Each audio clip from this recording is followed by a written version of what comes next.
بات یہ ہے، وہی والی بات ہے کہ کام کرنے والے اور ہیں، باتیں کرنے والے اور ہیں. اور آپ کو تھوڑی فگرز بتا دوں. 2018 میں جب ایک حکومت اس ملک میں آئی، جی ڈی پی گروتھ شرح نمو 5.8% تھی. اس کی پروجیکشن اگلے 2 سالوں کی 6.4% تھی. مہنگائی میرے بھائی 4% پہ تھی، سنگل ڈیجٹ 4% پہ تھی. اس کی پروجیکشن 3.2% کے اوپر تھی. اب اگلے 4 سال میں کیا ہوا کہ مہنگائی 22% پہ پہنچ گئی اور شرح نمو مائنس میں چلی گئی، اور کووڈ کا بہانہ کر کے شرح نمو کا بیس لائن نیچے کیا گیا اور اس کو 2% پہ پروجیکٹ کیا گیا. بات یہ ہے کہ اس ملک میں ایک اینٹ نہیں لگائی. سی پیک کے ساتھ جو ان 4 سال کے اندر ہوا وہ پوری قوم نے دیکھا.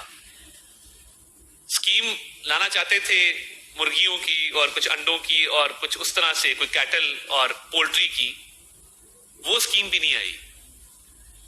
تو کارکردگی ہونی کیا تھی؟ کیا اس دستاویز میں لکھا تھا کہ اتنے لوگوں کو جیل میں ڈالنا ہے، اتنے لوگوں کو سیاسی انتقام کا نشانہ بنانا ہے؟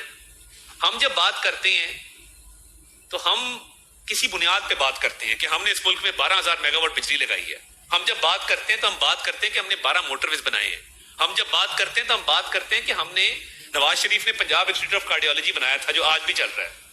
شہباز شریف نے پی کے ایل آئی بنایا ہے. ہم جب بات کرتے ہیں تو ہم دانش اسکول سسٹم کی بیس پہ بات کرتے ہیں. ہم جب بات کرتے ہیں تو ہم پی اسکالرشپس کی بیس پہ بات کرتے ہیں. ہم جب بات کرتے ہیں تو ہم بتاتے ہیں کہ ہم نے لیپ ٹاپ بانٹے تھے، لنگر نہیں بانٹا تھا. ہم جب بات کرتے ہیں تو ہم بتاتے ہیں کہ ہم نے پناہ گاہیں نہیں بنائی تھی کہ جو آج کھنڈرات کا منظر پیش کر رہی ہیں. ہم نے آشیانہ ہاؤسنگ اسکیم لے کے آئے تھے. تو بات یہ ہے کہ گلہ کوئی کرے تو لازم ہے شعور، علامہ اقبال کی زبان میں. اہداف کا تعین وہ کرتا ہے جس کی ماضی کی کارکردگی کا منہ بولتا ثبوت سامنے ہو، جس نے کبھی یونین کاؤنسل نہیں چلائی اور اہداف کر دیے. ہم نے تو چلے پھر بھی سیٹ ٹارگٹس دیے ہیں کہ مہنگائی میں کمی کے حوالے سے، ایکسپورٹس میں اضافے کے حوالے سے، فورن ڈائریکٹ انویسٹمنٹ کے حوالے سے، زر مبادلہ کے حوالے سے. کیونکہ دیکھیں یہ ایک فیکٹر نہیں ہے، یہ لنکڈ چیزیں ہیں. اگر آپ اکانومی کو سمجھتے ہیں تو آپ کو پتا ہوگا کہ اخراجات جب کم ہوتے ہیں تو اخراجات کم ہونے سے کیا ہوتا ہے؟ تیل کی کھپت کم ہو، اخراجات کم ہو، اس سے روپیہ مستحکم ہو، اس سے بھی مہنگائی کم ہوتی. تو مہنگائی کی کمی کے لیے کوئی ایک فیکٹر